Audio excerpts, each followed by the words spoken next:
Right. And Emil, a final question. And what was the second question? Yes. Now I will ask you the last question. That is, FIDE is, of course, the organization behind the entire candidates and the World Championship cycle.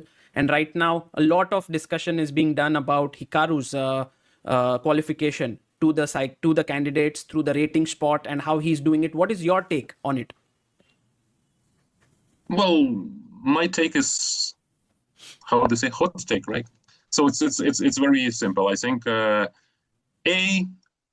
we could do our part better. We, being immersed in so many organizational regulative issues and so on, we somehow missed the notion of the loophole where the player would, from certain moment, basically qualify using the loophole. Maybe we thought better of our top players not doing that, and it didn't come naturally to our mind what will happen, because it was the same way we should ask that now ourselves, and we're already asking, and we will be swift in our action.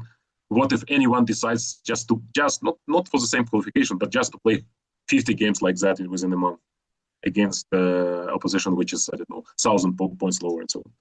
Yes, I can acknowledge that we should have been more looking at it more scrupulously and to prevent such a loophole from happening. But does it justify? I don't agree with the notion, blame the rules, don't blame the players. For some reason, nobody or almost nobody was doing it. Because, I mean, there let's say, legal side of it, and there are legal side of it, and there is a, let's say, moral side of it. There are two different things. So I don't imagine many players doing the same, let's say, in such a cynical way.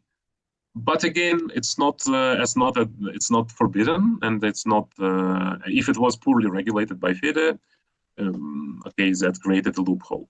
You just have to realize that when you say FIDE, it's not like there is some monster with 1,000 eyes who can see and think about everything. So yes, small mistakes can happen like that. It's not like it allowed to some weak player to qualify. It allowed number 2 to qualify with using some loophole rather than using a proper tournaments for his games and to use his existing rating. Because what happens in a way that he's farming games, but on his way he's also farming the rating. It's indirect consequence, but it is a consequence, and that's what bugs me even more. Because playing games like that and earning on the way, I don't know, 15 or 18 rating points, it's like beating Fabi or anyone 4-0 in a match. You need to do so. That's I mean that's the part which annoys me, because it feels unfair completely towards the players. It feels fair that number 2 is in candidates, even if through the loophole. But it feels unfair that on farming the number of games indirectly, it also leads to farming the rating points, and that's upsetting. But again, I can agree that we should have done better. But look, it's we were not closing all the loopholes, and we will learn our lesson. It's not the first time we are thinking of the top players much better than we should have. We should have just taken it from the legal point of view and not from the, let's say, okay, of course.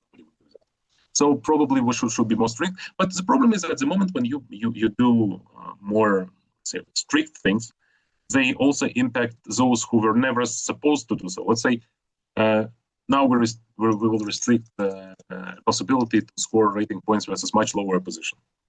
But it will also negatively impact some players who involuntarily get there. Let's say they play an open tournament and have to somehow they're paired, so they cannot even earn the 0.8 per game as they were.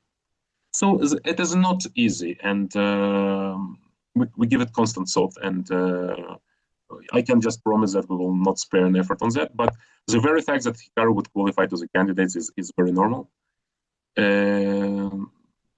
But I still think that he could have farmed it in a tournament with a couple of grandmasters and few international masters, not necessarily with the 18 and 1900s playing. Amazing. Well, Emil, thank you so much for joining.